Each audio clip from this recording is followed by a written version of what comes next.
Hello student, आज का topic है इंट्रोडक्शन टू अकाउंटिंग। आज हम समझेंगे अकाउंट का मतलब क्या होता है, इसको रिकॉर्ड क्यों करते हैं, ये बिज़नेस में कैसे बेनिफिशियल है।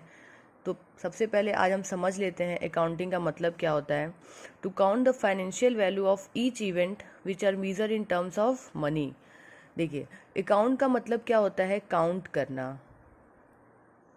किसे काउंट करना? Financial value of each event. Event two types के होते हैं, economic event and non economic event. Economic event का मतलब समझ लेते हैं, जैसे आप एक शॉप पे गए और पेन खरीदे, तो पेन खरीद के सामने वाले को क्या पे किए? मनी। यानी जो ये ट्रांजैक्शन हो रहा है, ये जो ट्रांजैक्शन आप परफॉर्म कर रहे हैं, इसमें कंसिड्रेशन क्या है? मनी कंसिड्रेशन है। ओके। नॉन इकोनॉमिक क्या होता है? जो हम खुद एक सेटिस्फेक्शन के लिए करते हैं। जैसे रोड पे जा रहे थे, एक ओल्ड पर्सन दिख गया, तो वो अच्छे से रोड क्रॉस नहीं कर पा रहा है, तो खुद से गए उसके पास और रोड क्रॉस करा दिए। तो क्या रोड क्रॉस करके वहाँ ये तो नहीं बोलेंगे ना कि 100 रुपीज़ निकालो?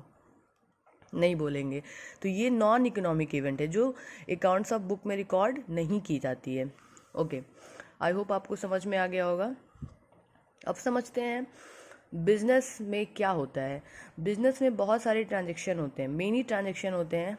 लाइक गुड परचेज करते हैं, सेल करते हैं, एक्सपेंसेस पे करते हैं। ठीक है, गुड परचेज किए, आपके पास से क्या हुआ? पैसा गया और एसेट्स आया।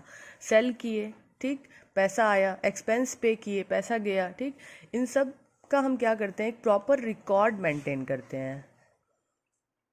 वो रिकॉर्ड क्यों मेंटेन करते हैं? ताकि हमको एंड ऑफ ईयर ये पता चल पाए कि हम प्रॉफिट में हैं या लॉस में हैं। ओके।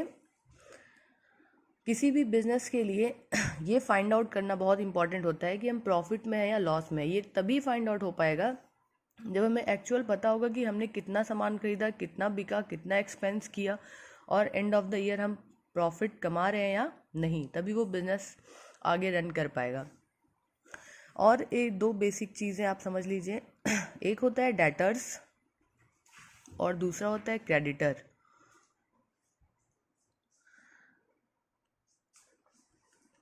क्रेडिटर्स, डेटर्स क्या होते हैं?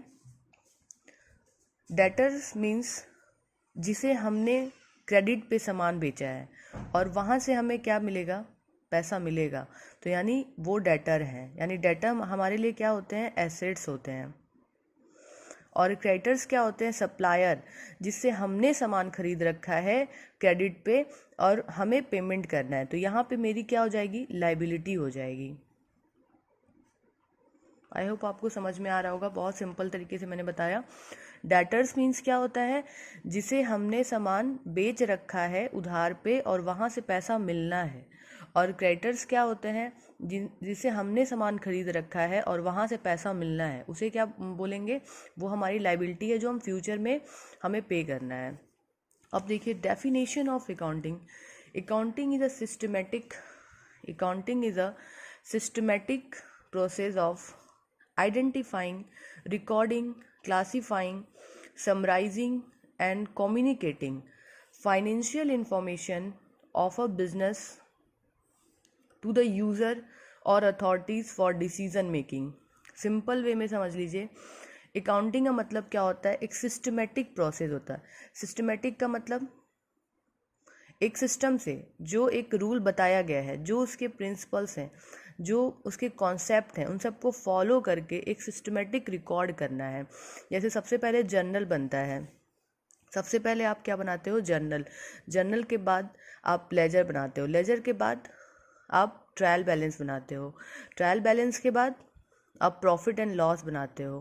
प्रॉफिट एंड लॉस के बाद आप क्या बनाते हो? Balance sheet. तो ये क्या है? एक सिस्टमेटिक रिकॉर्ड है। ये आपको फॉलो करना है। ये बाद में हम डिटेल में पढ़ेंगे ये क्या होते हैं। ओके। आइडेंटिफाइंग करना कि कौन सा ट्रांजेक्शन किस नेचर का है। ठीक है, ये आइडेंटिफाई करके उसको हम रिकॉर्ड करेंगे। क्लासिफिकेशन मतलब लेजर पोस्टिंग करेंगे। लेजर पोस्टिंग का मतलब क्या होता है कि सपोज़ हमने राम से गुड्स खरीदा, तो हमारे पास क्या आया? गुड्स आया। और जो गुड्स हमने खरीदा है उसके लिए क्या पे किया, कैश, या फिर अभी पे कर दिया या फ्यूचर में पे करेंगे। तो यहाँ पे दो अकाउंट इफेक्ट होंगे, एक राम का और दूसरा कैश। ठीक है, तो ये क्या है, क्लासीफाई करना सारे अकाउंट्स का, एक इंडिविजुअल अकाउंट ओपन करना, लेजर पोस्टिंग कहते हैं।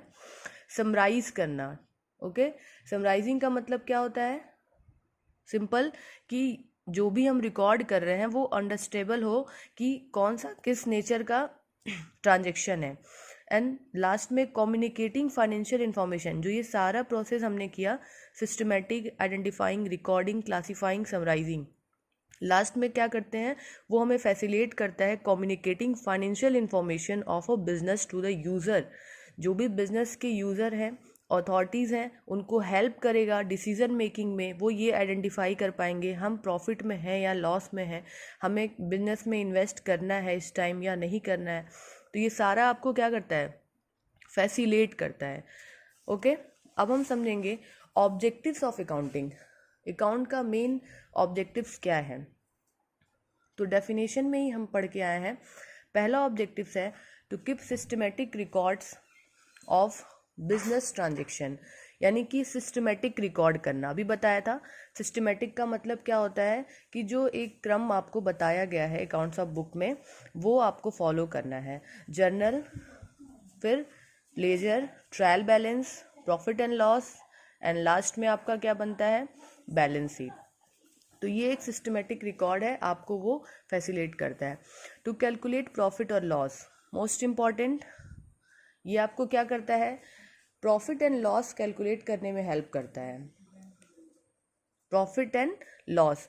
इसके बाद ये कैसे बनता है, ये ट्रायल बैलेंस के हेल्प से बनाते हैं, फिर हम प्रॉफिट एंड लॉस बनाते हैं, और एंड ऑफ द ईयर हम क्या बनाते हैं, बैलेंस शीट। बैलेंस शीट हमें क्या बनाता है, क्या बताता है, फाइनेंशियल पोजीशन, बिजनेस की फाइनेंशियल पोजीशन, बिजनेस की एक्चुअल क्या रियलिटी है, बिजनेस केवल दिखावे के लिए चल रहा है या वाकई वो प्रॉफिट में है।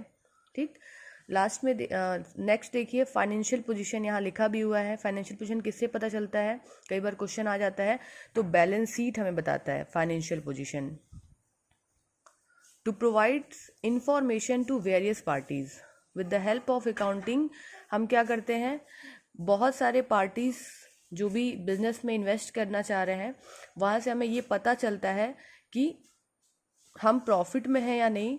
तो वो उनको ये फैसिलिटेट करता है कि वो जान पाए अगर किसी बिजनेस में पैसा इन्वेस्ट कर रहे हैं तो, यानी कि एक इन्फॉर्मेशन हमें पता चल पाती है। ओके, नेक्स्ट है टू प्रोटेक्ट बिजनेस एसेट्स, यानी बिजनेस एसेट्स को भी जो अकाउंट है वो प्रोटेक्ट करता है। To prevent, detect error and fraud, with the help of accounting हम ये पता कर पाते हैं कि अगर बाय मिस्टेक कोई एरर हो गया, पोस्टिंग में एरर हो गया, कोई नेचर सपोज रियल का है और उसे हमने पर्सनल समझ के रिकॉर्ड कर दिया, तो ये एक गलती होती है। ठीक है, तो इसे हम पता कर पाते हैं with the help of accounting. अब मोस्ट इम्पॉर्टेंट, कई लोगों को ये नहीं पता होता है, double entry system. First time double entry system को किसने इंट्रोड्यूस किया था, उसके फादर कौन है। एक बुक आई थी डबल एंट्री सिस्टम, जिसको लुका पैसियोली ने दिया था 1494 में। कब दिया था, 1494 में, जो कि इटालियन मर्चेंट थे। उन्होंने क्या बताया था इस पूरे बुक में, इस पूरे बुक का जो अगर हम समझें क्या मतलब था, तो वो इस पे ही फोकस था कि बिजनेस ट्रांजैक्शन जो होते हैं उसके टू एक्सपेक्ट होते हैं। ठीक है, पहला होता है रिसीविंग और दूसरा होता है गिविंग। यानी कि जब भी हम कोई बिजनेस ट्रांजैक्शन करते हैं तो उस बिजनेस ट्रांजैक्शन में आप बेसिकली ऐसे समझ लो कि ओके, रिसीविंग एक्सपेक्ट और दूसरा होता है गिविंग एक्सपेक्ट। सपोज कि हमने एक मशीनरी परचेज की, ठीक है, एक मशीनरी परचेज की। अब इस मशीनरी परचेज की है तो हमारे पास क्या आया, मशीन आया, और पास से गया क्या, कैश। तो ये क्या है, हमेशा टू अकाउंट्स को अफेक्ट करता है, एक देने वाला होगा तो दूसरा रिसीव करने वाला होगा। रिसीविंग का मतलब होता है और गिविंग का भी मतलब होता है। रिसीविंग का मतलब अगर रिसीव हो रहा है तो डेबिट, और गिविंग का मतलब क्रेडिट। जैसे और अच्छे से अगर समझना है तो हम समझ सकते हैं कि अगर यहाँ देखा जाए तो यहाँ पे आप अगर मशीन परचेज किए तो आपके पास क्या हुआ, एसेट्स इंक्रीज हुआ, एसेट्स आपका क्या हो गया, इंक्रीज हो गया। और क्या कम हुआ, कैश, कैश क्या हो गया, डिक्रीज हो गया। कैश गया आपके पास से तो ये आपका क्या हो गया, डिक्रीज हो गया। ठीक है, ये 2 एस्पेक्ट्स होते हैं। जब बाद में मैं जनरल एंट्री बताऊंगी तो उसमें और डिटेल में इसको समझेंगे। ओके, अभी अभी के लिए इतना ही रखते हैं। नेक्स्ट क्लास में मैं इसके आगे आपको बताऊंगी। Okay, thank you class.